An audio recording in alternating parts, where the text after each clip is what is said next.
Here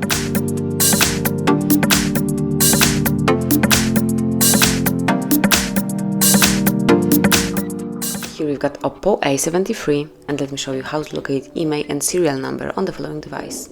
So you can do it in two ways. Let's start with the first method. You have to open your phone dialer and then enter a secret code, which is *pound 06 pound. And as you can see, here is your IMEI number. Click on OK to go back, and now you will open both unique numbers assigned to your OPPO through the settings.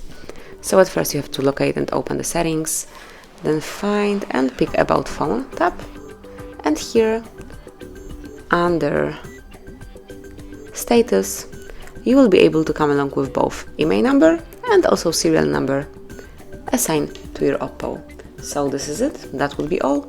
Thank you for watching. Please subscribe our channel and leave the thumbs up.